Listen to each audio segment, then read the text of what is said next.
नमस्कार। जय हिंद सभी को। मैं अजय आपको पढ़ा रहा था राजस्थान नगर पालिका अधिनियम।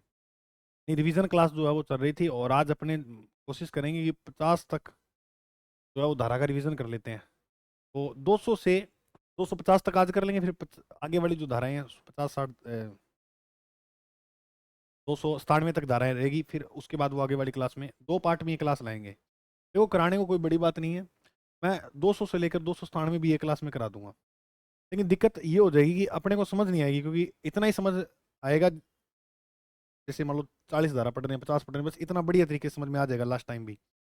और ज़्यादा पढ़ा दी तो दिक्कत हो जाएगी, इसलिए ऐसा अपने कुछ नहीं करेंगे। और मैं ये सोच रहा हूँ कि एक जो क्लास आपके लिए मैराथन लेकर आए उसमें कंप्लीट धारा जो है वो करा देंगे, तो उसमें कोई किंतु परंतु नहीं होगा। चलिए करते हैं क्लास को शुरू। नगर पालिका की शक्ति और अपराध, ये टॉपिक आज अपना, कि नगर पालिका के पास क्या शक्तियां हैं और नगर पालिका से संबंधित जो अपराध है के बारे में हम जानेंगे। शक्तियां और अपराध टॉपिक इंपॉर्टेंट है। देखो, 200 से 297 तक धाराएं लगभग सीएम उत्तर होगा। मुख्य नगर पालिका अधिकारी कोई काम कर रहा है, मुख्य नगर पालिका अधिकारी। तो ये बात दिमाग में रखना कि 200 से 297 के बीच में कोई आए ना, तो उसमें लगभग में उत्तर मुख्य नगर पालिका अधिकारी होगा। तो अब अध्याय नंबर जो है वो कौन सा है, 12वां। अब नालियों के बारे में, सबसे पहले नालियों के बारे में लिख दिया 200 में। नाली आदि पर नगर पालिका का क्या होता है, नियंत्रण। ये बिल्कुल सिंपल बातें हैं। जो नालियां बनाई होती हैं, जो नलकूप लगाए होते हैं, उन पे जो नियंत्रण होता है वो नगर पालिका, कंट्रोल नगर पालिका में होते हैं। कई होते हैं नगर पालिका की हत्थी ऐसे घुमा देते हैं पानी चलाने वाली। ऐसा नहीं कर सकते। अगर करोगे नगर पालिका कानूनी कार्रवाई कर देगी आप पर कि भाई, शौचालय नलकूप वगैरह होते हैं, नगर पालिका का नियंत्रण होता है। नालियों का मैनेजमेंट यानी प्रबंधन करने हेतु लिखित आदेश देना होगा अगर आपको कुछ करना है तो। फिर बात करें 201 में। एक में नाली बनाने की शक्ति है, नाली आदि बनाने की क्या दी गई है, शक्ति। एक में शक्ति है। 200 में नालियों पे नगर पालिका का नियंत्रण होगा, एक में शक्ति दे दी। नालियों का निर्माण नगर पालिका मुख्य अधिकारी द्वारा होगा, यानी नाली का जो निर्माण है उसके आदेश कौन देगा। अब ऐसे नहीं है कि करंडी लेके ये अधिकारी लगेगा, ऐसा नहीं है। मतलब ये आदेश देगा। नगर पालिका क्षेत्र में आने वाली निजी हो चाहे सार्वजनिक क्षेत्र की नाली हो, वो बना सकते हैं नगर पालिका। नगर पालिका जो है वो निजी क्षेत्र के अंदर भी नाली बना सकती है और सार्वजनिक क्षेत्र में भी नाली बना सकती है। नालियों का निर्माण सूर्योदय और सूर्यास्त के बीच में होगा। सूर्योदय और सूर्यास्त के बीच में नालियों का निर्माण होगा। और नुकसान होता है अगर नाली बनाते समय इन नगर पालिका वालों से नुकसान हो जाता है। मान लो कोई पाइप टूट जाती है ना, कुछ और नुकसान हो गया, तो उसकी जो भरपाई है वो कौन प्रति कर के रूप में नगर पालिका को देनी होगी, स्वामी को। ठीक है, नुकसान नहीं करोगे, कम से कम नुकसान के अंदर आपको काम करना होगा। फिर 202 के अंदर भवनों से प्रभावी जल निकासी। भवन से प्रभावी होनी चाहिए जल निकासी। इसका मतलब ये है कि नाली तो ऊंची है और घर नीचा है, ऐसा नहीं होना चाहिए। ऐसे होना चाहिए ताकि जो घरों का जल है वो नालियों में सही रूप से आ जाए। तो नगर पालिका क्षेत्र में भवन का जो निर्माण है या पुनर्निर्माण है, नगर पालिका से उपभोग की अनुमति लेनी होगी। पहली बात तो ये, अगर आप निर्माण कर रहे हो या पुनर्निर्माण कर रहे हो तो नगर पालिका से अनुमति लेनी होगी। नगर पालिका शर्तों की पूर्ति के आधार पर आपको अनुमति देती है। जैसे वाटर की फिटिंग ठीक होनी चाहिए, जल निकासी बढ़िया तरीके से होनी चाहिए, अभी जैसे मैंने बताया मल वहन को लेकर। और नगर पालिका सुनिश्चित मुख्य नाली की दूरी 50 फीट है या नहीं है, ये भी करेगी। अगर इन चीजों का आप उल्लंघन करते हो तो आपको 2000 से 5000 रुपए तक का जुर्माना देना हो सकता है। तो भवन के अंदर जुर्मानों की तो 2000 से 5000, बस ज्यादा नहीं है, इतना ही है। 202 में 2000 से 5000 ऐसे याद कर लेना। बोलो, बात रह जाएगी ध्यान में। मैं रिवीजन कर रहा हूँ सिर्फ, सुना। 203 में भवनों या भूमियों के स्वामी और अधिभोगियों का नगर पालिका की नालियों में उत्सारण करने की शक्ति। तो 3 में उत्सारण है। 3 में क्या है, उत्सारण। देखो, 200 में नगर पालिका का नालियों पर अधिकार होगा, नालियों पर नगर पालिका का नियंत्रण होता है। एक में बनाने की शक्ति है, एक में बनाने की शक्ति है। और दो के अंदर मैंने बताया था 2000 से 5000 जो है जुर्माना, है ना, अगर आप उल्लंघन करते हो, सही ढंग से प्रभावी नाली नहीं बनाते हो तो। भवन से बढ़िया नाली भवन से प्रभावी नाली नहीं बनाते हो तो। 3 में 3 ऐसे लिखते हैं, उत्सारण, जल का उत्सारण। नाली के अंदर जल का उत्सारण को लेकर यहाँ 3 में लिखा हुआ है। स्वामी नगर पालिका की लिखित अनुज्ञा प्राप्त करनी स्वामी को नगर पालिका की लिखित अनुज्ञा प्राप्त करनी होगी। स्वामी या अधिभोगी अपनी नाली नगर पालिका की मल नालियों में गिराने का हकदार होगा। कोई स्वामी है, अब ये नगर पालिका की नाली है, और कोई स्वामी है वो अपना जल इसके अंदर जो है, या उसकी ने कोई नाली बनाई हुई है, वो इसके अंदर गिराना जो है वो बाध्य होगा। ऐसे नहीं ये मना कर देंगे कि नहीं हमारी नाली में जल नहीं डालना, आप अपनी अलग नाली बनाओ, ऐसा नहीं कह सकती नगर पालिका। लेकिन जब वो नाली बना रहे हैं खुद अपनी, तो उसको नगर पालिका की लिखित अनुज्ञा प्राप्त करनी होगी।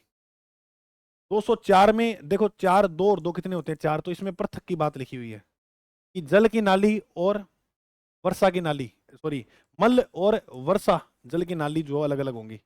मल यानी वॉशरूम वगैरह, और वर्षा जल की ये जो नालियां वो अलग अलग, और आप देखते हो ये तो अलग अलग ही होती हैं।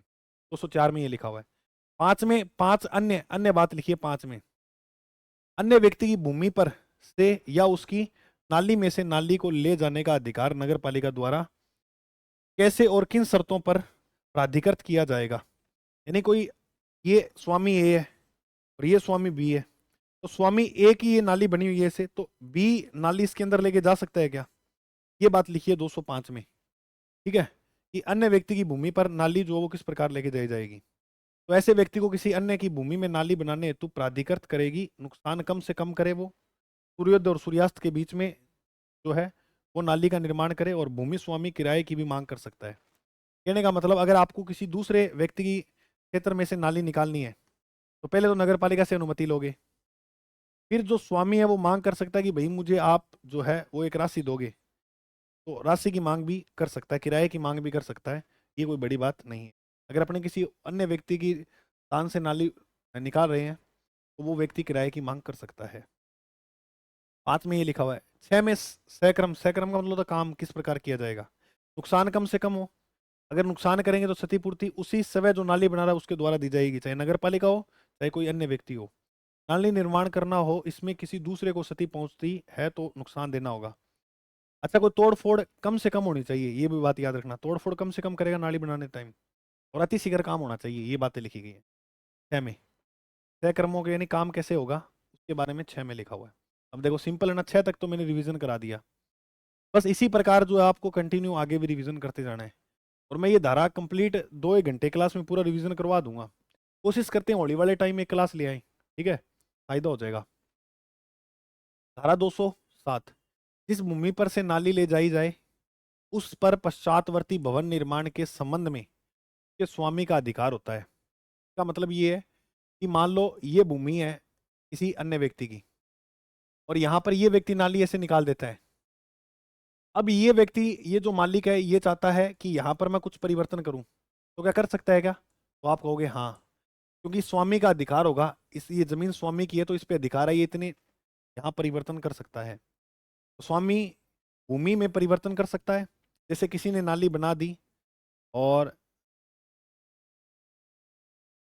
तो भूमि स्वामी परिवर्तन कर सकता है।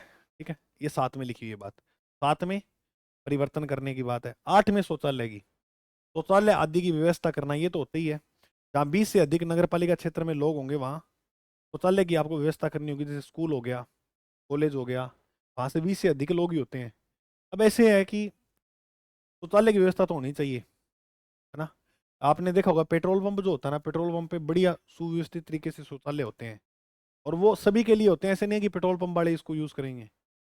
और पेट्रोल पंप पे आप देखोगे फ्री में हवा भी डालते हैं, उसके भी चार्ज मत देना कभी, तो ये सारा फ्री होता है निःशुल्क।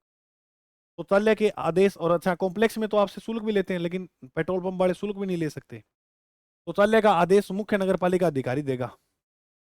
अगर आप उल्लंघन करते हो तो सजा 1 से 2 महीने तक की, और जुर्माना 2000 से 5000 रुपए तक का आपको देना पड़ सकता है। ठीक है, ये शौचालय बनाने की सकती है, शौचालय बनाने के आदेश जो है व्यवस्था करोगे आप, तो पहले ये जो है आदेश लेना होगा मुख्य नगर पालिका अधिकारी। अभी तक जो हम आदेश वगैरह जितना भी पढ़ रहे हैं, तो उसमें सारों में ईओ की बात पढ़ रहे हैं। जैसे विद्यालय व नाट्यशाला बाजार होगी, तो वहां पर जो है वो क्या होगा, कॉम्प्लेक्स वगैरह बनाया जाएगा। अच्छा, उचित प्रकार से रख रखाव करने के लिए वो प्रतिदिन आपसे साफ करने के लिए कर भी ले सकते हैं, कोई बड़ी बात नहीं है। कर का मतलब नहीं होता, वो शुल्क होता है, उसे शुल्क बोलते हैं, कि शुल्क ले सकते हैं। 9 में, 9 में निर्माण है, और निर्माण किसका? मूत्रालयों का। कारखाने, विद्यालय, सार्वजनिक स्थानों में। 8 में तो शौचालय का निर्माण है, यहाँ मूत्रालयों का निर्माण है। निर्माण कोई आदेश कौन देगा? अधिकारी देगा। उल्लंघन करोगे तो वही 10,000 से 20,000 जुर्माना है। महिला मूत्रालय की व्यवस्था भी की जाएगी, ये अलग से होगा, ऐसे नहीं है सारा रोल गोल हुआ पड़ा है। 9 में ये बात लिखा है, यानी मूत्रालय की व्यवस्था। 10 में शौचालय आदि में परिवर्तन करने और उनकी मरम्मत करने और उनको ठीक दिशा में रखने का खर्चा। मरम्मत स्वामी द्वारा ही दिया जाएगा खर्चा। यदि कोई मॉल हो, कोई अस्पताल हो तो स्वामी दे देगा, या उपयोगकर्ता द्वारा भी दिया जा सकता है, जो उनका यूज कर रहे हैं उनके द्वारा भी खर्चा जो है वो दिया जा सकता है, अगर कोई टूट फूट सही करवानी हो तो। ऐसे में 201 की 211 की बात करें तो विद्यमान प्राइवेट नालियों को बंद करना। तो पर्सनल नालियां बना लेते हैं ना प्राइवेट, तो नगर पालिका के पास ये शक्ति है कि वो प्राइवेट नालियों को बंद कर सकते हैं। गंदगी ज्यादा फैलाने वाली नालियां जो होगी उनको भी नगर पालिका बंद कर देगी। जैसे अब मान लो कोई पड़ोसी है, अब उसने नाली इस प्रकार से बना रखी है कि उसमें थोड़ी सी थैली वगैरह फंस जाए तो वो पानी सड़क पे आ जाता है सारा। ये अस्थाई बनाई हुई है कसियों से, ऐसे गाँव में ऐसे देखते ही हैं अपने, नाली वगैरह होती है। तो मान लो कोई सड़क है कच्ची है, ऐसे तो है नहीं, आप अपने आसपास देख रहे हो तो सारी आपको पक्की सड़कें नजर आ रही है। कई बार लोग ऐसे भी होते हैं कि पक्की सड़कों को भी ऐसे तोड़कर नाली बना देते हैं।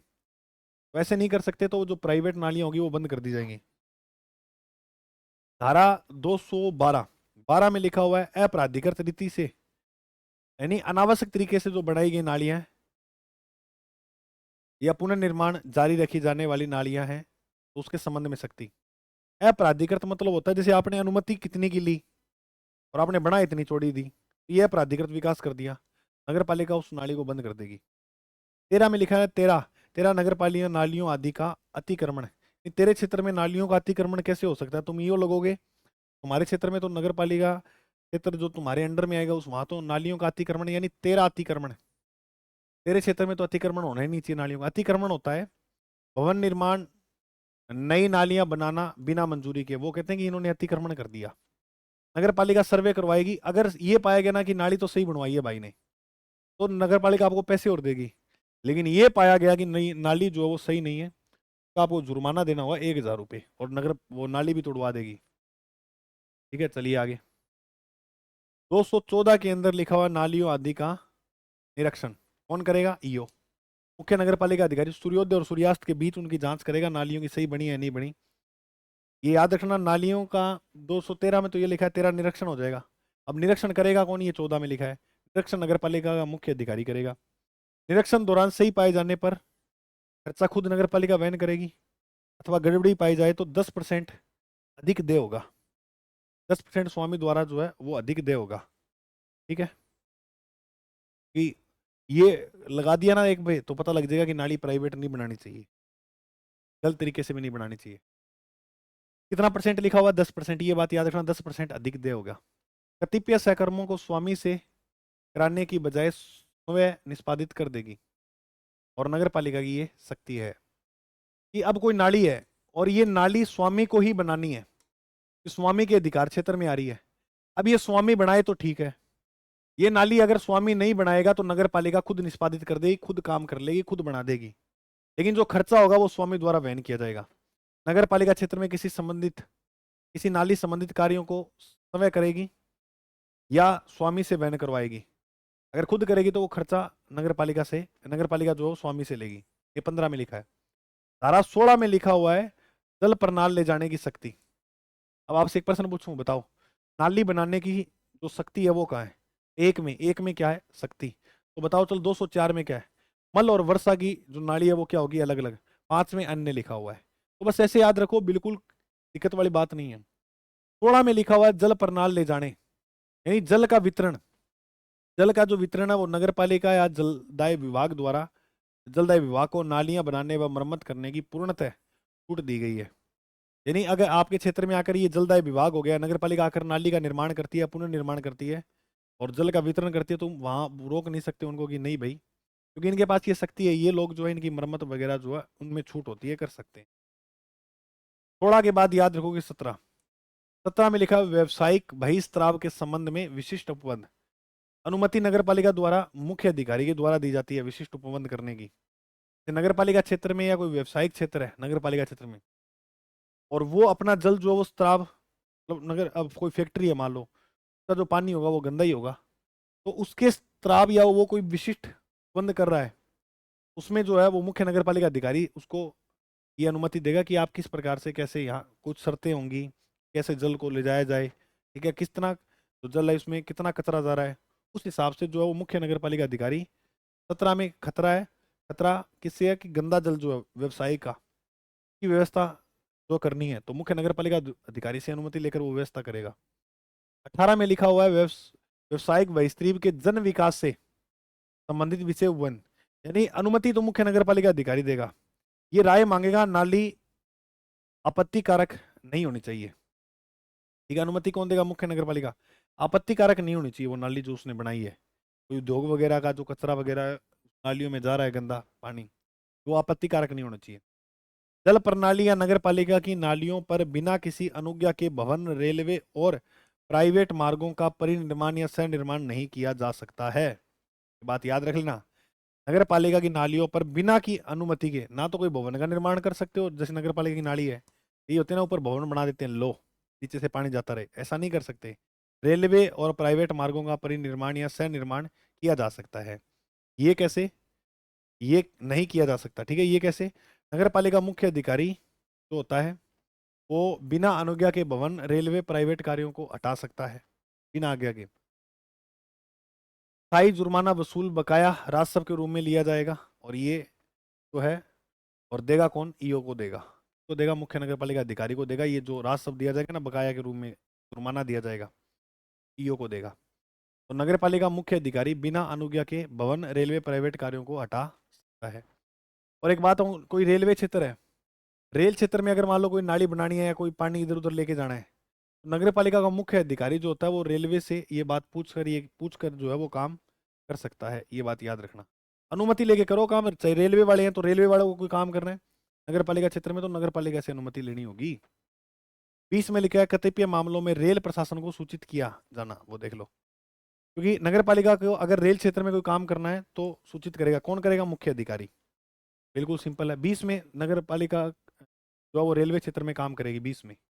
21 में बात सुनना, 21 में परिसर के स्वामी को अन्य व्यक्तियों की भूमि से पाइप लगाने और नाली रखने की शक्ति दी गई है। यहाँ मुख्य नगर पालिका अधिकारी को यह प्रतीत होता है कि किसी भी परिवार के जल निकासी का एकमात्र या सर्वाधिक सुविधापूर्ण माध्यम अन्य व्यक्ति की स्थावर संपत्ति के ऊपर से या नीचे से, साथ साथ या आर पार पाइप या नाली ले जानी है, तो मुख्य नगर पालिका जो अधिकारी है लिखित आदेश जारी कर कर नाली लगाने या ले जाने का जो है वो अधिकृत कर सकेगा। जैसे ये कोई व्यक्ति है और ये कोई व्यक्ति है, ये ए हो गया बी। अब बी की जो नाली है वो उचित रहेगी कि ए से लेकर जाया जाए, नाली को यहां से ऐसे निकाला जाए। ठीक है, ये इसका घर मान लो यहाँ है सी का, अब सी को उचित रहेगा कि नाली ए के घर से ले जाई जाए, तो ऐसा कर सकता है वो, लिखित आदेश दे देगा नगर पालिका अगर उचित होगी आर पार ले जाने में ये पाइप वगैरह। ठीक है, अब ऐसे घुमा के लेके जाएगा तो मान लो खर्चा ज्यादा आएगा। ठीक है, तो ये जो है वो ए के घर से लेके जा सकता है, ये सीएमओ आदेश दे देगा इस बात का। ठीक है, दो दो दो दाई, दो में दाई व्यक्ति के नोटिस देने के बाद मुख्य नगर पालिका अधिकारी कार्य निष्पादित कर देगा। ये करने की शक्ति है। दाई व्यक्ति होता है जिसका उस भूमि पर दायित्व है। सीएमओ द्वारा उस व्यक्ति को नोटिस दिया जाएगा। यदि फिर भी वह सुनवाई नहीं करता है तो सीएमओ वह नाली निर्माण करवा सकता है। खर्च वसूली दाई व्यक्ति से जो है वो ली जाएगी। ये बात समझ में आ गई? ये यहाँ लिखा हुआ है कि जो दाई व्यक्ति है, नगर पालिका इसको नोटिस देगी कि भाई नाली बना ले। अब ये नाली नहीं बनाता, ये मैंने बता दिया, तो नगर पालिका खुद बना देगी और खर्च वसूली जो है वो इस व्यक्ति से लेगी। उनमें ये नोटिस देगी कि भैया आप, और ये फिर भी सुनवाई नहीं करता नाली बनाने की, फिर दाई व्यक्ति से जो है वो वसूला जाएगा। अच्छा, एक आपके लिए बहुत खुशखबरी की बात है मेरे प्रिय साथियों, एक आपके लिए जो है वो बहुत खुशखबरी की बात है। ईओआरओ की जो मास्टर प्लान टेस्ट सीरीज है, लास्ट डे जो है इसमें हमने 6 मॉडल पेपर आपके लिए तैयार किए हैं। 6 मॉडल पेपर। कितने मॉडल पेपर? 6। और विद प्रिंटेबल पीडीएफ मोड ये जो है आपको रहेगा। इसके साथ साथ फ्री आपको जो है इन क्लासों की वीडियो मिलेंगी। यहाँ ये अपनी क्लासेस चल रही है ना, तो वीडियो कोर्स जो है वो भी आपको फ्री मिलेगा। और सर इसके साथ क्या मिलने वाला है? और अगर आप ये टेस्ट सीरीज लेते हो तो इसके साथ जो है वो आपको ये टेस्ट सीरीज फ्री मिलेगी। इसके अंदर 15 टोटल टेस्ट है। इसमें पार्ट ए और बी है ना, टॉपिक वाइज टेस्ट मिलेंगे, शेड्यूल वाइज टेस्ट मिलेंगे, करंट अफेयर की पीडीएफ मिलेगी और मेगा टेस्ट। ये जितना भी है वो आपको सब इस टेस्ट सीरीज के उपलब्ध हो जाएगा। देखो, अगर आपके पास थोड़ा टाइम है, टाइम वैसे पड़ा ही है, कोई बड़ी बात नहीं है, तो प्रतिदिन आप शेड्यूल वाइज पहले लगा लो, ऐसे सिलेबस कवर करके फिर लास्ट के 6 दिन जो रह जाएं, 6 दिन जो रह जाएं उसके अंदर जो है वो आप ये पेपर लगा लेना। वो अपने आप सुविधा के हिसाब से देख लेना, मेरा एक सजेशन था आपको। बाकी कई बार क्या कमेंट में थोड़ा ज़्यादा ही कर देते हैं। मैंने जब ऐसे बता दिया ना कि भाई ये है, देखो आपका मन करे तो लो, नहीं करे तो मत लो। एक हमारा प्रयास है कि आपको जो है लास्ट टाइम ये मॉडल पेपर करवाए जाएं। अब कहीं ऐसे लिख देंगे ये लो व्यापारी आगे, ये आगे, वो आगे। देखो जिसका जो काम होता है वो उसी को शोभा देता है। अब आप अपना पढ़ने का काम करते हो, ठीक है, हाँ जी गुरु जी करते हैं, तो अपने जो है फिर वो पूरा दिन क्या पढ़ाई ही करते हैं। तो मैं ये कहूँगा कि ले भाई तुम तो पूरे दिन ही पढ़ाई करते हो, नहीं कहते। तो हमारा काम ये पढ़ाना है, तो इसमें तो एड भी बताई जाएगी बीच में। अब जो ये इतना बड़ा सारा किया है तो ये भी चलाना ज़रूरी होता है, उसके साथ साथ ये भी जो काम है वो ज़रूरी होते हैं, ठीक है। तो आप थोड़ा सा ये बातें मत बोला करो, दिल पे लगती है यार, मिनट में थार तो क्यों हो जाए, एक अक्षर लिख देते हो ये ऐसे है सर जी। अब आपके लिए जो बंद कमरे में क्लास रिकॉर्ड की जा रही है, इसमें कुछ तो आप सोचो यार। 1% तो सोच लो हमारी तरफ से, 99 चलो आपको दिए, 1% तो हमारी तरफ से सोच लो। कोई अगर किसी, देखो किसी का अगर आप भला नहीं कर सकते ना, तो आपको मैं ये मानता हूँ कि कमेंट भी नहीं करना चाहिए ऐसा। ये ये मूर्ख लोग होते हैं अगर ऐसा काम कर रहे हैं। तो अगर मैं आपको बता रहा हूँ लाइफ में अगर आप ऐसा सोच रहे हो ना, अगर आप किसकी भलाई नहीं कर सकते, अगर उसको अच्छा नहीं बता सकते, उसकी अच्छाई नहीं कर सकते, तो आप उसको बुरा भी ना बोलिए। आपको नहीं पता कि वो व्यक्ति यहाँ तक पहुंचने में कितना स्ट्रगल किया आपने, बस आपको ये दिखता है कि हाँ ठीक है मार्कर ले लिया और पढ़ाओ ला रहे हो। ऐसा नहीं है। ये फूल मुझे कोई विरासत में नहीं मिले, ये फूल मुझे कोई विरासत में नहीं मिले, ने मेरा कांटों भरा बिस्तर नहीं देखा अभी। ये बात होती है, यही बात। और अब तुम नौकरी लग जाओगे ना, जिस दिन आप सब नौकरी लग जाओगे, तो फिर आप जिस दिन चेयर पे बैठे होगे ना, तब आपके पीछे कितनी बातें बनेंगी पता है। ले भाई किस्मत अच्छी लाग गई है। अब आप ये बताओ कि आपकी किस्मत अच्छी थी कि आप नौकरी लगे हो। बिल्कुल 1% भी हम नहीं बात कहेंगे कि आपकी किस्मत अच्छी थी। हम ये कहेंगे कि आपने मेहनत की 90%, और 10% जो है वो आपकी किस्मत ने साथ दिया। हम ये नहीं कह सकते 10% मेहनत की थी और 90% किस्मत, कभी जिंदगी में नहीं हो सकता ऐसा, है या नहीं है। हाँ ये जरूर है कि किसी को 5 साल लग सकते हैं नौकरी लगने में। मैंने यूपीएससी में ऐसे देखे 9 9 साल लगे हैं उनको सिलेक्शन लेने में। लेकिन ये है जिस दिन 9वें साल आपका सिलेक्शन होगा ना, वो 8 सालों का संघर्ष एक दिन में समाप्त हो जाएगा सारा का सारा। समाप्त का सेंस ऐसे लो कि जितना दुख दर्द हमने 8 साल झेला था ना, वो एक दिन के अंदर समाप्त हो जाएगा जिस दिन रिजल्ट आएगा पीडीएफ में, है या नहीं है। ये बात है थोड़ा सा। तो ये जो 6 टेस्ट सीरीज है ना, इसकी मैं आपको बताऊं, इसमें करंट राजस्थान जी के पार्ट ए और बी। अब ये लास्ट टाइम आप कर लोगे तो आपको देखो क्या होता है इसके अंदर, मैं ये बताता हूँ आपको करना कैसे है। जैसे मान लो आपने फर्स्ट टेस्ट दिया, हाँ गुरुजी दिया। अब फर्स्ट टेस्ट दोगे ना जैसे इसका, तो आपको ऐसे पता लग जाएगा यार मेरे पर्सन जो है वो खनिज टॉपिक से गलत हो रहे हैं, यार मेरे टॉप पर्सन जो वन टॉपिक से गलत हो रहे हैं। वन से कंफर्म पर्सन आएगा, वनों को अच्छे से पढ़ के जाना। यार मेरे पर्सन जो नदियों से जो है वो गलत हो रहे हैं। ठीक है, 1 मिनट दोस्तों।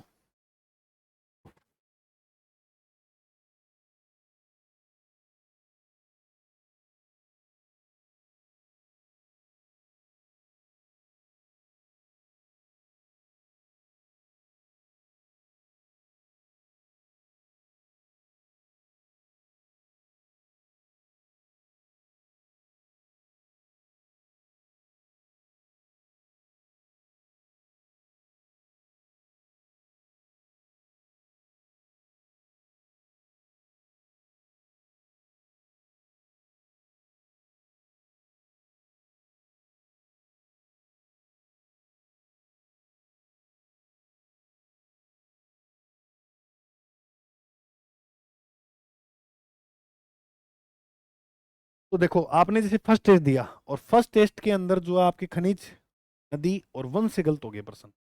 इतिहास में बात करें तो जैसे आपके राठौड़ वंश से पर्सन गलत हो गया।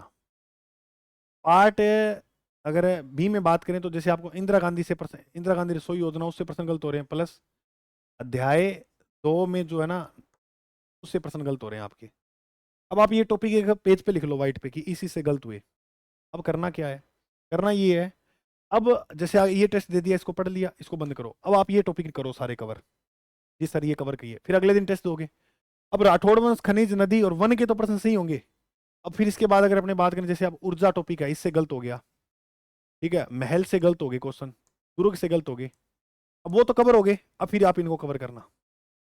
इस प्रकार से जो है वो आप क्या है चीजों को कवर कर पाओगे। ये बात समझे ना मेरे दोस्त, बिल्कुल। तो आपको इसी प्रकार से जो है वो नीति बनाकर चलना है। तो ना आए पहले उनको करो, और अब नई चीज नहीं छेड़नी है, बस रिवीजन पे ध्यान दो और अपनी तैयारी को ऑब्जेक्टिव मोड में ले आओ, जितना हो सकता है उतने ऑब्जेक्टिव पर्सन निकालो।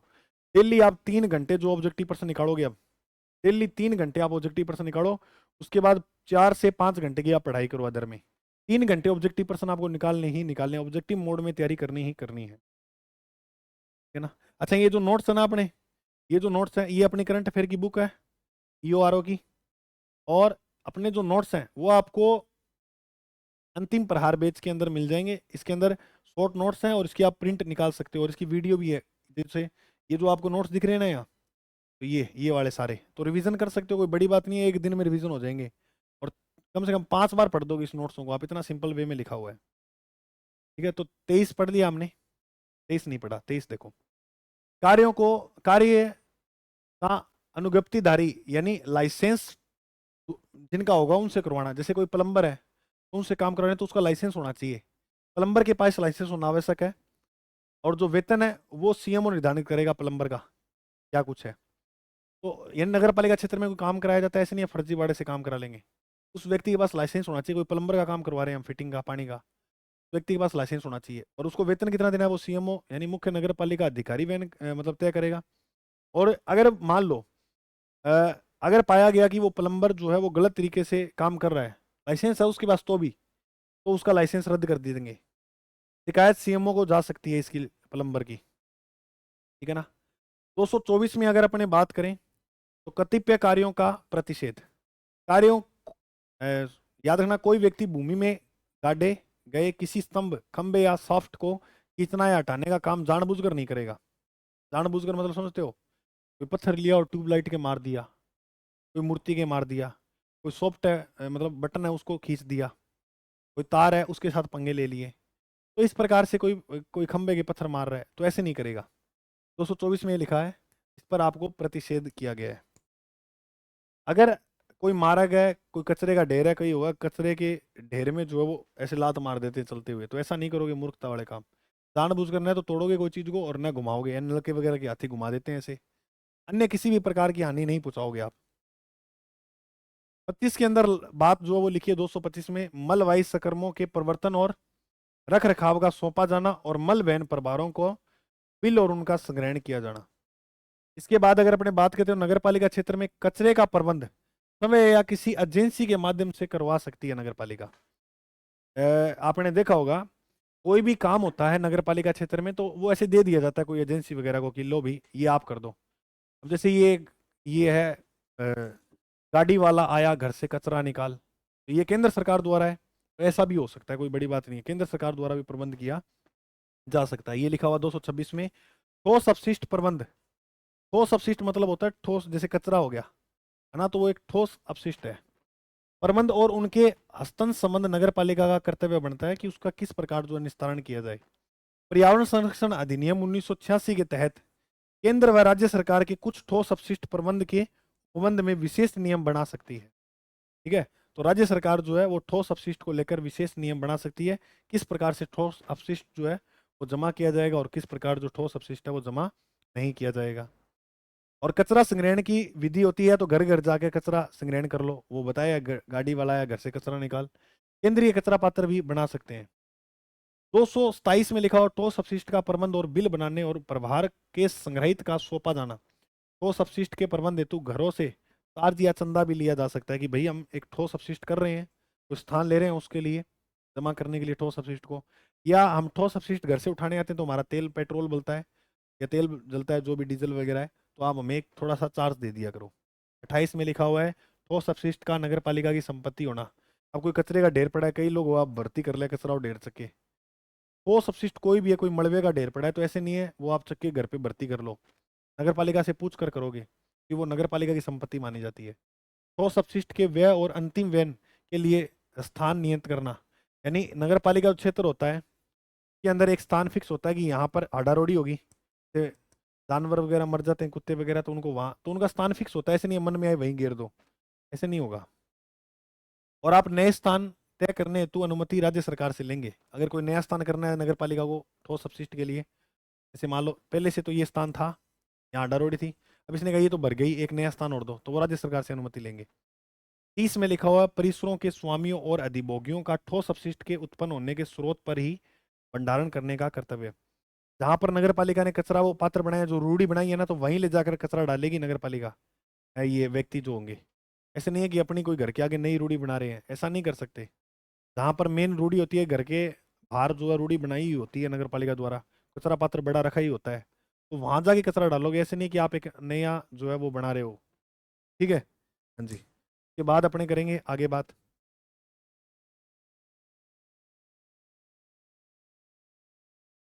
तो अपनों ने धारा 230 में क्या पढ़ा?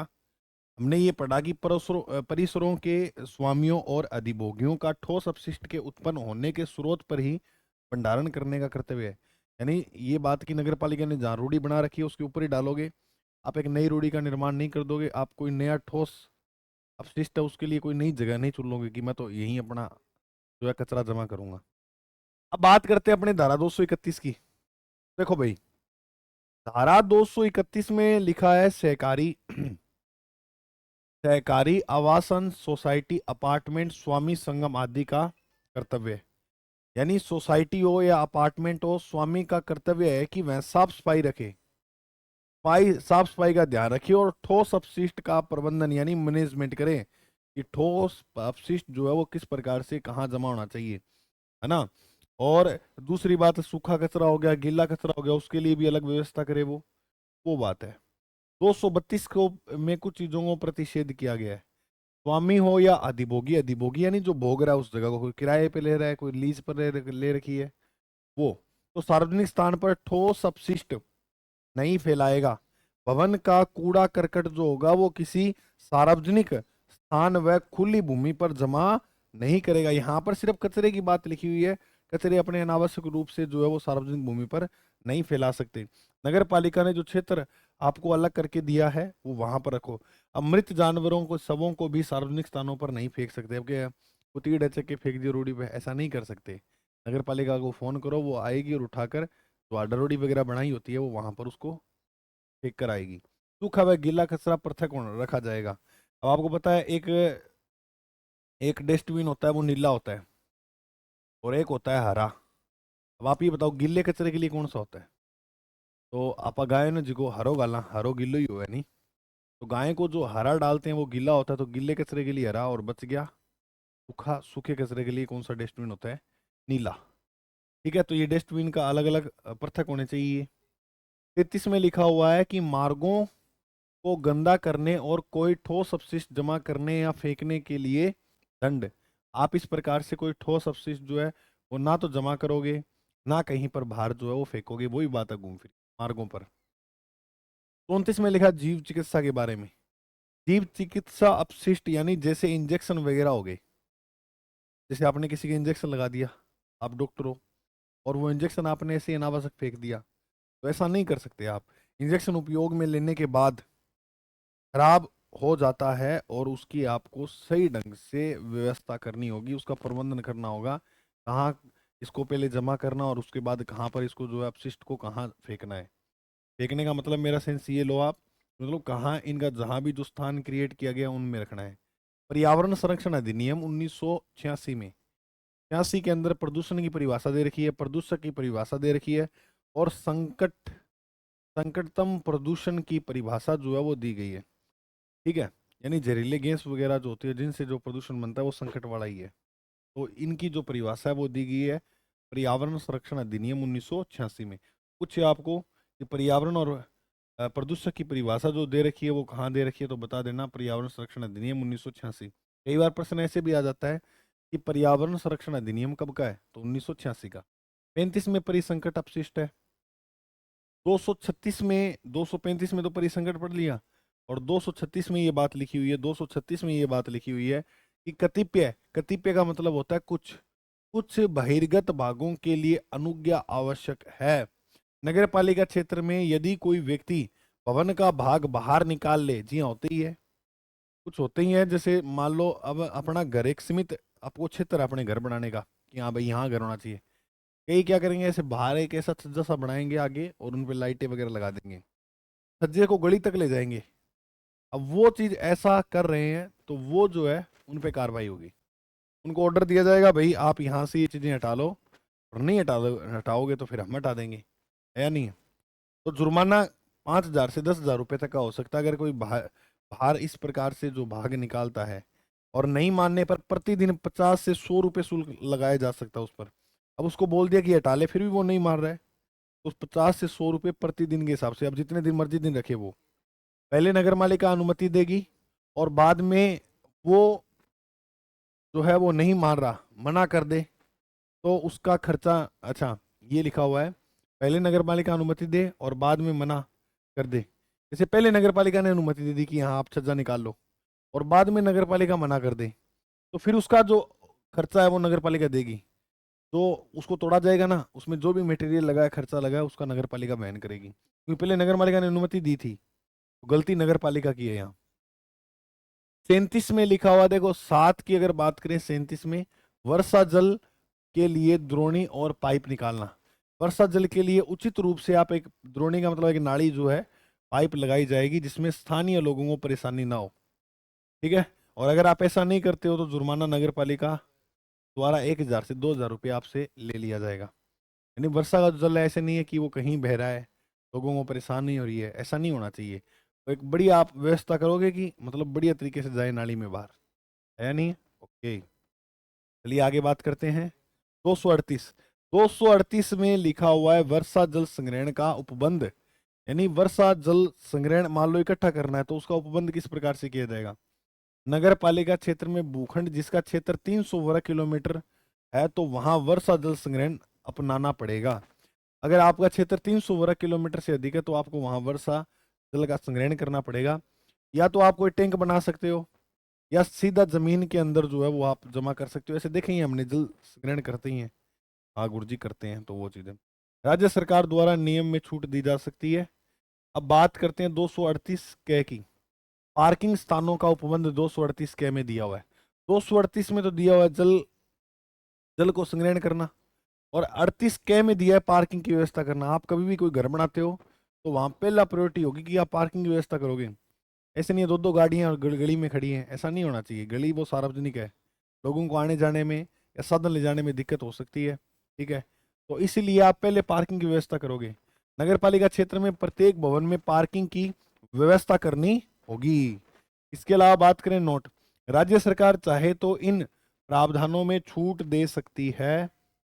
अब बात करते हैं अपने धारा 194, नगर पालिका क्षेत्र में यदि कोई व्यक्ति भवन बनाता है तो उसे अनुमति धारा 238 व 38 क के तहत जल संग्रहण और पार्किंग की व्यवस्था कर कर ही घर बनाने की अनुमति दी जाएगी। यदि न बनाए तो उस भवन को अपराधिकृत घोषित कर दिया जाएगा और जेल में 7 दिन तक डाल जाएगा लपड़, 7 दिन जेल के अंदर। फिर तेरी अकल ठिकाने आएगी। तेरे को एक बार कहा था कि ऐसे बनाना है, फिर भी तू ऐसे नहीं बना रहा है घर को, तो मालिक को जुर्माना 25,000 से 1,00,000 रुपए तक का देना पड़ सकता है। तो पार्किंग व्यवस्था कर लेना भाई, घर बनाओ तो, ठीक है ना। 238, 238 में लिखा हुआ मकानों पर ब्रेकेट बनाना, ये तो होना ही चाहिए। जैसे मीटर वगैरह लगाना है तो उसके लिए ब्रेकेट होना चाहिए, या जो भी कोई कोई पाइप गैस की एडजस्ट करनी है तो वहां भी ब्रेकेट होना ही चाहिए। घरों के बाहर या कोने पे छत होती है, उसके कोने पे ब्रेकेट लगा दिया ही होता है, ठीक है। तो वो लिखा है 239 में। जैसे विद्युत कनेक्शन, गैस, जल व अन्य प्रकार की व्यवस्था है तो ब्रेकेट लगा देना। 240 में लिखा हुआ मार्गों के नाम रखना और मकानों का संख्यांकन करना। ये कौन सा मार्ग है, कितना नंबर गली है, वो सारा, और जो मार्ग होते हैं उनका क्या करना, संख्यांकन, मकानों का संख्यांकन। कि ये वो लिखते हैं ना चौक से नगर पालिका वाले आकर, हाँ तो वो नगर पालिका का काम होता है सारा करना। ये लिखा हुआ 240 में। मार्गों के नाम नगर पालिका द्वारा रखे जाते हैं, जबकि यदि राज्य सरकार चाहे तो बाध्यकारी आदेश देकर मार्ग का नाम अन्य भी रख सकती है। यानी कोई और नाम रखवाना है तो राज्य सरकार ऐसा कर सकती है। मकानों का संख्यांकन, घर के बाहर नंबर प्लेट लगानी आवश्यक है, न लगाने पर 1,000 से 2,000 रुपये जुर्माना दिया जाएगा। जरूरी नहीं है बाहर नंबर प्लेट हाईफाई लेवल की लगाओ, कोई 8,000 की लगाओ, 7,000 की लगाओ, 5, जरूरी नहीं है। एक ब्लू से कलर की छोटी सी नगर पालिका द्वारा दी जाती थी, है ना, दी जाती थी, क्या दी जाती भी है। अब तो सीधे चौक को काम चलाओ लगे, नहीं पहला थोड़े टाइम पहले तक तो दी जाती थी। तो घर के नाम होना ही चाहिए, कोई व्यक्ति है, मकान संख्या सब वगैरह उस पर लिखा होता है प्लेट पे। 41 में लिखा है मूर्तियों की स्थापना। नगर पालिका द्वारा राज्य सरकार की पूर्वानुमति के बाद मूर्ति लगाई जाएगी। अब तुम कोई पार्क में घूम रहे हो और तुम्हारा मन करते यार मेरी मूर्ति बना के यहाँ लगाऊं पार्क में, तो ऐसा नहीं हो सकता, क्योंकि नगर पालिका द्वारा राज्य सरकार की पूर्वानुमति से ही जो मूर्ति लगाई जाएगी। या तो आप कोई अच्छा काम करो, फिर आपकी मूर्ति लग जाएगी वहाँ, ठीक है, वरना मूर्ति नहीं लगेगी। अम्मा आयला क्या कर रहे हैं?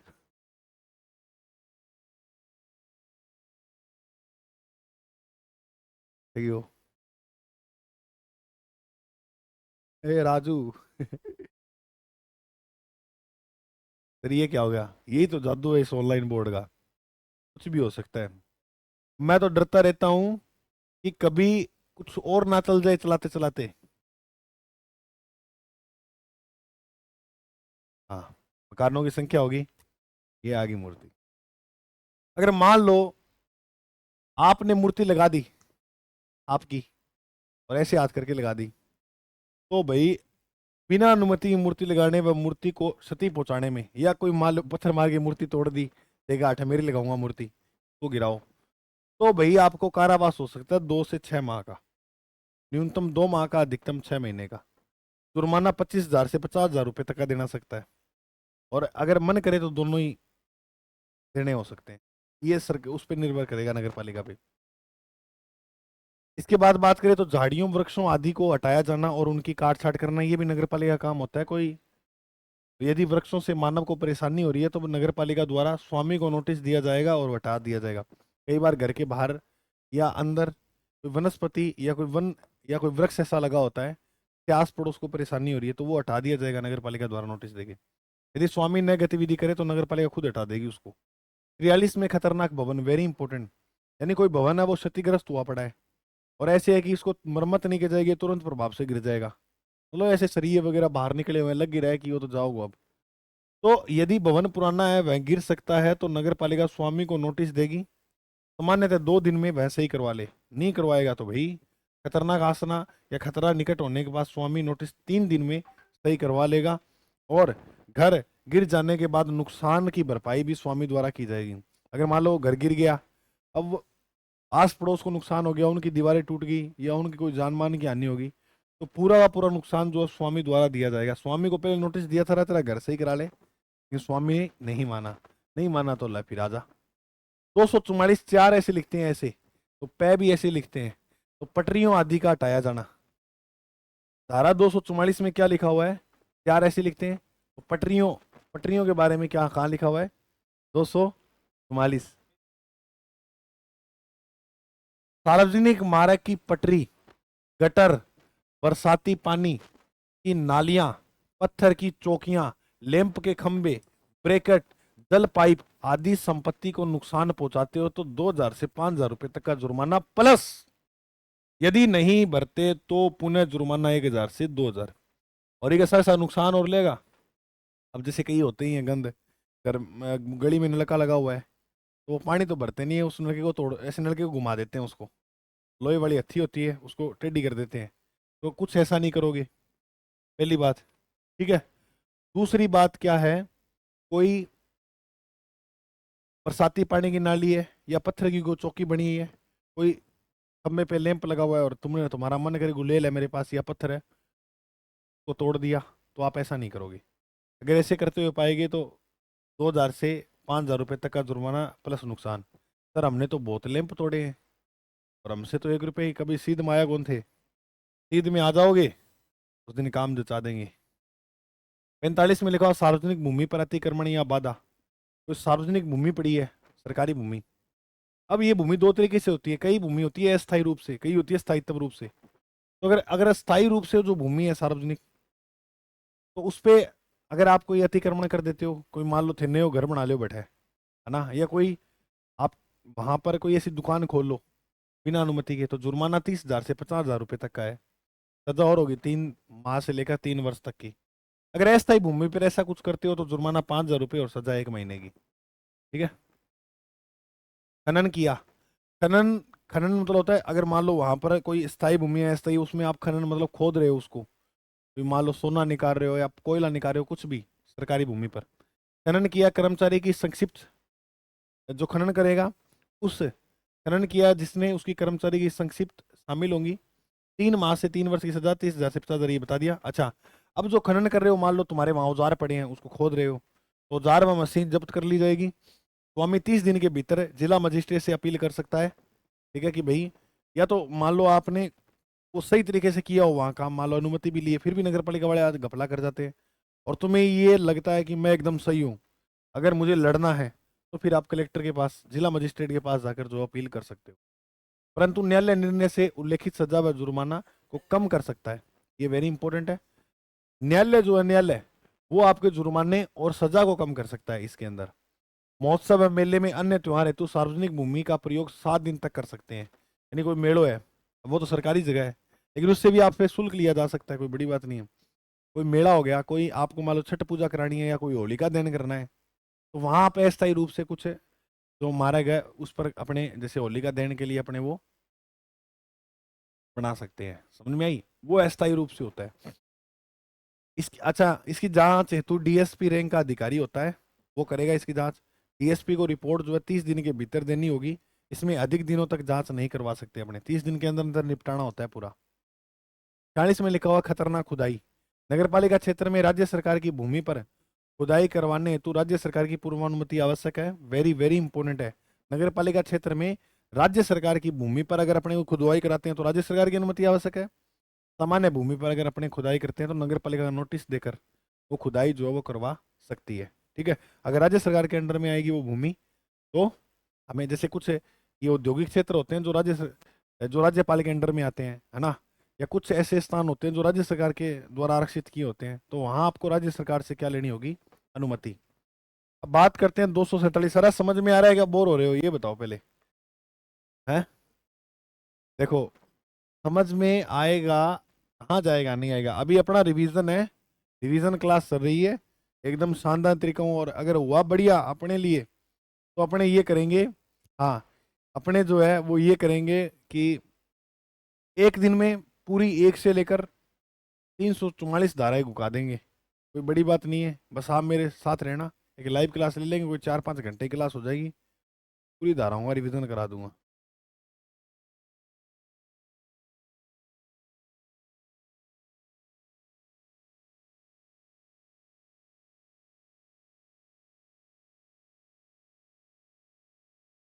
ठीक है। 43। 43 में परिसर का अनुज्ञप्ति के बिना पशु रखने और मुर्गी पालन करने के लिए उपयोग नहीं दिया जाना। इसका मतलब ये हो गया कि आप नगर पालिका के बिना अनुमति के ना तो कोई डांगर पाल सको, मतलब पालना एक दो तो पाल लो, अलग बात है, बिजनेस नहीं कर सकते उनको लेकर। अगर आप बिजनेस करते हो, तो जैसे आप मुर्गी पालने का बिजनेस करते हो या कुक्कुट पालन करते हो, कुक्कुट का उत्पादन करते हो, तो उसमें आपको नगर पालिका से अनुमति लेनी होगी। यदि कोई परिसर क्षेत्र में घोड़ा, सुअर, कुत्ता या अन्य तो पाया पशुओं या मुर्गी पालन हेतु अनुमति नगर पालिका की आवश्यक है। ये काम करना है तो नगर पालिका से अनुमति लो। कुछ पशु और पक्षियों वर्ग में छूट दे सकते हैं, ठीक है, कुछ पशु पक्षियों को लेकर छूट दी जा सकती है, लेकिन अगर आप बड़े स्तर पर ये काम कर रहे हो तो आपको नगर पालिका की अनुमति लेनी होगी। और के बाद 248 में लिखा हुआ है, कतिपय पशुओं और पक्षियों की अभिग्रहण करना। अभिग्रहण का मतलब होता है जब्त करना। अभिग्रहण का मतलब क्या होता है? कि पशु पक्षियों को जब्त करना। सर, डांगरों को जब्त क्यों करेंगी? देखो, मुख्य नगरपालिका अधिकारी द्वारा किए जाएंगे, यानी सीईओ, ईओ करेगा। कौन करेगा? ईओ। 7 दिन तक स्वामी का इंतजार करेगा, स्वामी न आने पर वो बेच देगा डांगरों को। तो अरे, इसका मतलब ये है कि मान लो उस व्यक्ति पे कार्रवाई की गई है, वो बिना अनुमति से ये काम करता है, तो फिर डांगर जब्त कर लेंगे सारे नगर पालिका। अब नगर पालिका 7 दिन तक अपने घर से खिला सकती है इसको। अब सोचो, इतना बड़ा बड़ा हाथी है, वो तो पूरी नगर पालिका खा जाएंगे, मतलब नगर पालिका की दीवारें नहीं खा जाएंगे, मतलब इतना बड़ा बड़ा हाथी है तो वे सारा खर्चो तो खाने का तो उनका ज्यादा ही होगा। तो 7 दिन तक तो नगर पालिका खिला सकती है, उसके बाद उनको बेच देगी। अब सुनो, मान लो हाथी बिके 1 लाख रुपए के, और उस व्यक्ति को 50,000 रुपये जुर्माना भरना था, तो 50,000 रुपये उस व्यक्ति को वापिस लौटा देंगे। अच्छा, लौटाए घरे नहीं जाएंगे? घर पे नहीं जाएंगे, उस व्यक्ति को बोला जाएगा, अरे भाई तेरी बच्ची हुई राशि ले जा। 90 दिन के भीतर वो ले जाता है तो ठीक है, 90 दिन के बाद आता है तो नगर पालिका जब्त कर लेगी पूरी की पूरी राशि। 249 में लिखा है संक्रमित कुत्ते व पशुओं पर कार्यवाही। संक्रमित कुत्ते में लड़का गयो कुत्तों, ठीक है, उन पे कार्यवाही मुख्य नगर पालिका अधिकारी द्वारा की जाएगी। उनको मारना है या उनको पकड़कर उनका इलाज करना है या कैसे क्या व्यवस्था करनी है। आवारा पशुओं या संक्रमित कुत्तों को नष्ट कर देगा, नष्ट करने का भी आदेश दे सकता है। 250 के अंदर परिसरों के भीतर पशुओं से न्यूसेंस रोकने की शक्ति, कीटाणु वगैरह, ये शक्ति मुख्य नगर पालिका अधिकारी। मैंने कहा था शुरू शुरू में 200 से चल लो भाई, और आगे तक जितनी भी धारा आएंगी 300 से पहले लगभग मुख्य नगर पालिका अधिकारी करेगा सारे काम। यह शक्ति मुख्य नगर पालिका अधिकारी के पास है। किसी को अनुमति दे दी और बाद के किसी का नुकसान हो रहा है तो सीएमओ अनुमति रद्द भी कर सकता है। पहले तो उन पशु पालने की अनुमति दे दी और बाद में आस पड़ोस को नुकसान हो रहा है, हैं? फिर वो जो सीएमओ होगा वो अनुमति को रद्द भी कर देगा, न्यूसेंस रोकने का आदेश दे सकता है और बाद में न मानने पर पशु की नीलामी कर दी जाएगी, ठीक है ना। 251 में लिखा है डेयरियों की अनुमति देना। डेयरी का मतलब लाइसेंस देना। अरे कोई व्यक्ति ऐसे डेयरी नहीं खोल सकता है। सर हमने तो ऐसी खोल रखी है, कभी अपने सीध में नहीं आए होंगे या तो। अगर आप ऐसे ही जो डेयरी वगैरह जो है वो खोल लेते हो, सोच के देखो ये होना भी चाहिए। कैसे होना चाहिए कि मान के चलो अगर कोई दुश्मन हो उस मोहल्ले का और वो दूध के अंदर जहर मिला के 20 रुपये आवाज ला कर दे दे, ला भाई डालो डालो दूध डालो 20 रुपए किलो, पूरा मोहल्ला ले गया दूध। और जैसे ही रात को मोहल्ला दूध पिएगा, सुबह भाई साहब को देखा भाई साहब तो डेयरी बंद करके फरार। तो ऐसा नहीं होना चाहिए, है ना। अब आप तो देखो कोई भी चीज खाते हो आंख बंद करके खाते हो। अगर आपने गोलगप्पे खाने हैं तो वो भी आंख बंद करके खाओगे। उसको ये नहीं पूछोगे भाई बता क्या क्या मटेरियल डाला है, पूछा है कभी? तो आइसक्रीम खानी है तो भी सीधा ही, है नहीं, हो सकता है उसमें देर मिलाया हो पानी में, गोलगप्पे बाड़े में, है या नहीं। तो डेयरी स्थापित हेतु लाइसेंस लेना नगर पालिका से निश्चित शर्तों के अधीन। शर्तें उल्लंघन करने पर 30 दिन के भीतर नोटिस शर्तों का पालन करवा सकते हैं आपसे। न मानने पर लाइसेंस रद्द कर दिया जाएगा और उल्लंघन करने पर जुर्माना 5,000 से 10,000 रुपये। इसके बावजूद भी नहीं मानते तो 50 रुपये आपको प्रतिदिन देने होंगे। सीएमओ मजिस्ट्रेट से अपील कर डेयरी बंद करवा सकता है, लेकिन सीएमओ अपील यानी मुख्य नगर पालिका अधिकारी, सीएमओ मतलब मुख्य नगर पालिका अधिकारी, अपील किससे करेगा? मजिस्ट्रेट से, और उससे अपील करके आपकी डेयरी बंद करवा देगा। 252 में लिखा हुआ है कतिपय प्रकार के यातायात के लिए सार्वजनिक मार्गों के उपयोग का प्रतिषेध। कुछ वाहन को कुछ समय कुछ दिन तक आने जाने के लिए हम रोक सकते हैं, हम मतलब नगर पालिका वाले। तो कुछ प्रकार के यातायात के लिए सार्वजनिक मार्गों का उपयोग प्रतिषेध किया जा सकता है। कोई वहाँ काम चल रहा हो या कोई मतलब जो है वो निर्माण हो रहा हो कुछ, तो ऐसे हम रोक सकते हैं। लेकिन लेकिन पैदल या साइकिल यात्री को रोड का किनारा जो है, किनारा रास्ता जो है वो संरक्षित करेंगे, उनको उपलब्ध करवाएंगे। नगर पालिका रास्ते को अस्थायी रूप से भी जो है वो बंद कर सकती है। 253 में सार्वजनिक स्थानों पर निजी यानों की पार्किंग का विनियमन। क्या लिखा हुआ है कि सार्वजनिक स्थानों पर, सार्वजनिक यानी सरकारी स्थानों पर निजी यान पार्किंग कर सकते हैं। नगर पालिका सार्वजनिक स्थानों पर यानों की पार्किंग का विनियमन करेगी, प्लस नगर पालिका इसकी फीस भी ले सकती है। कई बार देखा होगा भाई साहब बैठा रखे होते, वो आवाज लगा बोलेगा, सीटी मारेगा, इधर स्कूटी मत खड़ी कर, बाइक इधर खड़ी मत कर, कार इधर खड़ी मत कर, चल वो पार्किंग की व्यवस्था की वहां खड़ी कर और मुझे 20 रुपये शुल्क दे दे। तो ऐसा हो सकता है। धारा 254 में सार्वजनिक स्थानों पर यानों और जानवरों को ठहराना। यदि हम सार्वजनिक मैदानों का प्रयोग करते हैं तो नगर पालिका से अनुमति लेनी होगी। अब हम कोई सार्वजनिक स्थान का उपयोग करते हैं, कोई जानवर को ठहरा रहे हैं वहां पर, मतलब पाल रहे हैं उसको, तो ऐसे में नगर पालिका से अनुमति लेनी होगी। उल्लंघन करने पर 1 से 2,000 रुपये तक जुर्माना, और फिर नगर पालिका इसको हमारे घर के अंदर बांधो या कोई छपरा वगैरह बनाओ, रोड पे नहीं बांधना है। तब अपराध जारी रहा उसके बावजूद भी तो 50 से 100 रुपये प्रतिदिन चार्ज रह सकता है। 255 में लिखा हुआ अग्नि की रोकथाम के लिए व्यवस्था। परिसरों के स्वामी ऐसी व्यवस्था नगर पालिका तय करेगी। परिसर के की न बोले, पहले ये बताओ परिसर, जैसे आज हम यहाँ काम कर रहे हैं तो ये हमारा क्या हो गया? एक परिसर हो गया। तो पर्टिकुलर एक क्षेत्र हो, है ना, उसे क्या बोलते हैं? परिसर। तो अग्नि की रोकथाम के लिए व्यवस्था, उस परिसर के अंदर जो है वो जैसे अपने कोचिंग इंस्टीट्यूट वगैरह होते हैं तो वहाँ क्या होना चाहिए? अग्नि रोकथाम के लिए वो परिसर के स्वामी ऐसी व्यवस्था करेंगे, नगर पालिका उचित उपकरण रखेंगे वहाँ आग बुझाने वाले, और अग्नि सुरक्षा प्रमाण पत्र भवन को लेना होगा। यहाँ भवन का मतलब कोई परिसर हो गया। 256 में लिखा हुआ अग्नि दमशक या अग्निशामक दल की स्थापना, उसका रख रखाव। देखो अग्निशामक दल की स्थापना जो है और उसका रख रखाव, औजार मशीन अथवा समाचार भेजने के साधनों की व्यवस्था सारी की सारी कौन करती है? नगर पालिका करती है। कौन करती है? नगर पालिका। 257 में ये लिखा है कि आग बुझाने के लिए अग्निशमन दल और अन्य व्यक्तियों की शक्तियां, उनके बीच में जो भी आएगा उड़ा देंगे। अग्निशमन दल निदेशक, मजिस्ट्रेट, सीएमओ, नगर पालिका कर्मचारी होंगे, ये होंगे दल के अंदर। और इनकी शक्तियों का उल्लेख है इस धारा के अंदर 257 में। आग बुझाने के रास्ते में आई किसी भी वस्तु को समाप्त कर सकते हैं वो, कोई भी आओ बीच में, पहला जरूरी है आग बुझानी। तो वो आग फैल गई, फिर बीच में आगे तुम कहोगे नहीं मत बुझाओ, नहीं बुझानी पड़ेगी। 258 में प्लास्टिक थैलियों के, वेरी वेरी इंपॉर्टेंट क्वेश्चन है, प्लास्टिक थैलियों के विनिर्माण आदि को प्रतिबंध या वर्जित करने की शक्ति 258 में है। राजपत्र में अधिसूचना द्वारा नगर पालिका में संपूर्ण क्षेत्र या किसी आग हेतु, सॉरी किसी आग हेतु प्लास्टिक थैलियों को प्रतिबंध किया जा सकता है। प्लास्टिक थैलियों को प्रतिबंध किया ही गया है, किया क्या जा सकता है नगर पालिका द्वारा। और अगर कोई व्यक्ति नहीं मारा फिर भी प्लास्टिक की थैलियों को यूज कर रहा है, ऐसा उल्लंघन कर रहा है, तो सजा 3 माह की, जुर्माना 100 से 1,000 रुपए तक देना हो सकता है। और अपराध जारी रखने में 50 रुपए प्रतिदिन। वो थैलियों में फिर भी आलू गोभी बेच रहा है, उसको 50 रुपए प्रतिदिन जुर्माना देना हो सकता है। 259 में लिखा है कनेक्शन नहीं लेना या मल आदि बहाना जो है, तो जो कलेक्शन नहीं लेगा, कनेक्शन का मतलब ये होता है कि जल का कनेक्शन हो गया जो भी है वो लेना अनिवार्य होता है। 202 में 202 बहाना 202 में यथा उपविध मल बहन प्रणाली कनेक्शन नहीं लेता है तो जुर्माना कितना, ये देखो लिखा हो ना, जो आपका मल है वो किस प्रकार से नाली में जाना चाहिए उसका कनेक्शन लेना होगा, नहीं लेता है तो 5,000 रुपये से अधिक जुर्माना लगाया जा सकता है, 5,000 या इससे अधिक।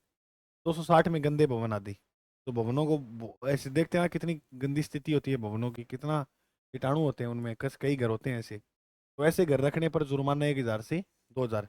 गंदे भवन, ऐसा भवन जो बीमारियों का कारण बने, है ना, वहां रहने वाले लोगों के लिए नुकसानदायक हो, तो उसे गंदा भवन बोलेंगे। नगर पालिका स्वामी को नोटिस देगी, अपराध जारी रहने में प्रतिदिन 50 रुपये चार्ज लगेगा।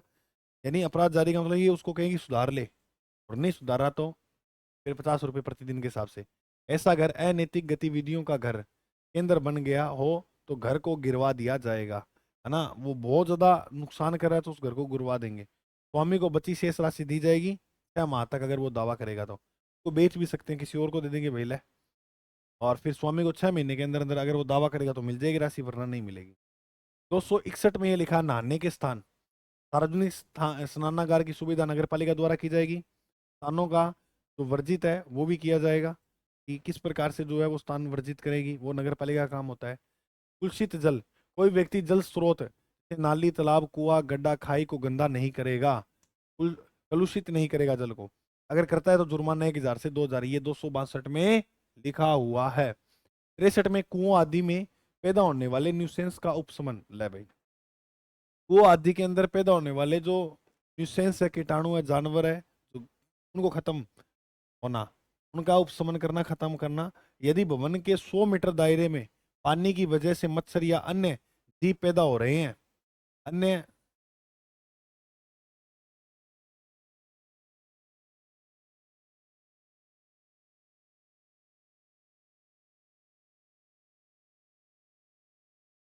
यदि भवन के 100 मीटर दायरे में पानी की वजह से मच्छर या अन्य जीव पैदा हो रहे हैं तो नगर पालिका स्वामी को आदेश देगी, साफ करवाएगी।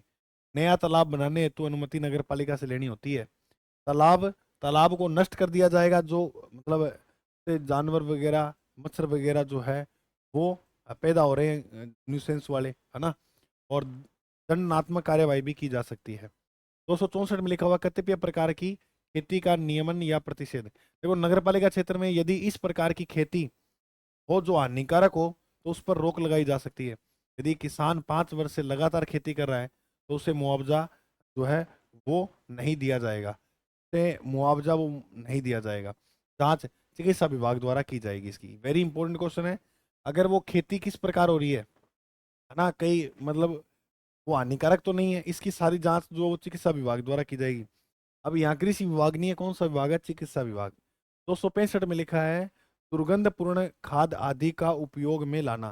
दुर्गंधपूर्ण खाद प्रतिषेध का जिस क्षेत्र में प्रयोग होगा यानी उसे प्रतिबंध किया गया और फिर भी वो प्रयोग कर रहे हैं तो नगर पालिका जो उस पर रोक लगा देगी, उस पर प्रतिबंध कर देगी, उस पर है ना, जो खाद होगी जो नुकसान पहुंचा रही है उस पर नगर पालिका उसको प्रतिबंध कर देगी।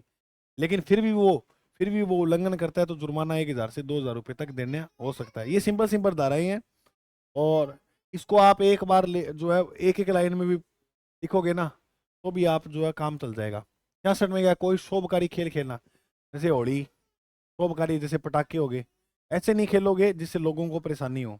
कई होते ही हैं ऐसे पटाखे जलाकर ऐसे घरों में फेंक देते हैं, और होली भी ऐसी अजीब सी प्रकार की खेलते हैं, नालियों से गंद लगा कर, तो लोगों को परेशानी हो, इस प्रकार के आप खेल नहीं खेलोगे। जुर्माना लगाए जा सकते 200 से 500 रुपए तक। पटाखे, होली, अग्नि, गुब्बारे वगैरह होते हैं, वो मान लो तुमने तो वो गुब्बारा उड़ा दिया और वो किसी के ऊपर छत पे कोई सो रहा हो, उसके ऊपर गिर गया, फिर उसकी आग लगी, ये हानिकारक चीजें हैं। 267 में लिखा हुआ है अन्य न्यूसेंस पर प्रतिषेध। ऐसे स्थान पर जो ऐसे प्रयोजन के लिए अलग से नियम नहीं किया गया है, कोई कब्र, समाधि या स्मारक नहीं बनाएगा। अनावश्यक रूप से ऐसे नहीं है कि आप अलग से ही दाह संस्कार कर रहे हो अलग स्थान पे। वैसे स्मशान घाट या कब्रिस्तान आरक्षित किए होते हैं, अपने कोई नया बना ले अलग ही, तो ऐसा नहीं होना चाहिए। तो ऐसे अन्य स्थानों पर आप जो सबको ना तो दफना सकते हो ना जला सकते हो। मांस को बिना ढके नहीं ले जा सकते, ये हो सकता है किसी व्यक्ति को इससे दिक्कत भी हो सकती है। कोई मांस देख ले, आप बिना ढके लेके जा रहे हो, आप वो देख कर उसको चक्कर आ गए, तो ऐसा काम नहीं करोगे। 268 में लिखा है धुएं को खपा देना। धुएं को या तो फिल्टर लगाओगे, है ना, और उसके बाद या तो धुएं को आप खपाओगे कैसे ना कैसे, यानी खत्म करोगे धुएं को। ऐसे नहीं है कि वो धुआं मंडरा ही रहा है। तब तो कहते हैं प्लास्टिक जलाना नहीं चाहिए, वो धुआं खपता नहीं है। नगर पालिका क्षेत्र में धुएं वाले उद्योग लगाए जाए तो स्वामी फिल्टर लगाएगा या किसी तकनीकी का उपयोग करेगा जिससे वो खप जाए। नहीं करेगा ऐसा तो जुर्माना 1,000 से 2,000। ये अपवाद हो सकते हैं, हवाई जहाज का जो धुआं हो गया, रेलवे का हो गया, सड़क पे जो साधन चलते हैं उनका धुआं हो गया, उनको खपा नहीं सकते। 269 में बाजारों, वेधशाला और कतिपय कारोबार के लिए अनुज्ञप्ति देना। कुछ कारोबार के लिए लाइसेंस नगर पालिका द्वारा दिए जाते हैं बाजार के अंदर। उल्लंघन करने पर 1 से 2,000 रुपये जुर्माना, प्रत्येक दिन 50 से 100 रुपये चार्ज लिया जाएगा। के अलावा 270 में अगर देखें, 270 आज अपना इतना ही पढ़ेंगे, इसके बाद अपने अगली क्लास में देखेंगे बाकी। बाजारों और वेधशालाओं का खोला जाना, बंद किया जाना तथा किराए पर दिया जाना, ये सारा नगर पालिका। कब खुलेगी, कब बंद होगी बाजार, क्योंकि पुलिस वाले आते हैं 10 बजे के बाद तक बाजार खुली होती है तो बोल के जाते हैं भाई बंद कर, क्या बात है, 10 बजे के बाद कैसे कौन से ग्राहक आ रहे हैं आपके पास। दुकानें खोला जाना, बंद किया जाना व किराए पर देना, यह काम नगर पालिका द्वारा किया जाएगा। किसी व्यक्ति को 1 वर्ष तक जो है वो किराए पर दे सकते हैं। जुर्माना अगर इस बातों का उल्लंघन करते हो तो 1,000 से 2,000 रुपये तक का क्या देना होगा आपको, जुर्माना देना होगा। मेरे भाई, हमने जो है वो 200 से लेकर 260 धाराएं, कितनी, 260 पूरी पढ़ ली। अब बस सिंपल सी धाराएं आगे जो भी है मान के चलना, 2-3 क्लास में आपकी ये धाराएं कंप्लीट हो जाएंगी अब आगे। और उसके बाद फिर अपने नियम रहेंगे, एक एक क्लास का नियम है, कोई दिक्कत वाली बात नहीं है। और ये रिवीजन ही है एक तरह से, इसको आप बढ़िया तरीके से देख लेना। ठीक है, यही बातें बस जो है बता दी। सर हमारी किताब में 2 लाइन एक्स्ट्रा है, वो मतलब वाली बात नहीं, जितना आना चाहिए वो हमने पूरा लिख लिया, पिछला पेपर आप मिला के देख लेना। ठीक है, तो आपको आइडिया हो ही जाता है मेन इनकी धाराएं हैं, इनके जुर्माने हैं, इनकी सजाएं हैं, वो याद रखो। और स्टोरी तो समझ में आ ही जाती है, किससे अनुमति लेनी है, किससे छूट लेनी होगी। ओके, ठीक है मेरे दोस्तों, मिलते हैं अपने अगली क्लास में। और हाँ, आपके लिए विशेष सूचना, वो टेस्ट सीरीज जो चल रही है वो आप जो है वो जरूर देख लेना भाई।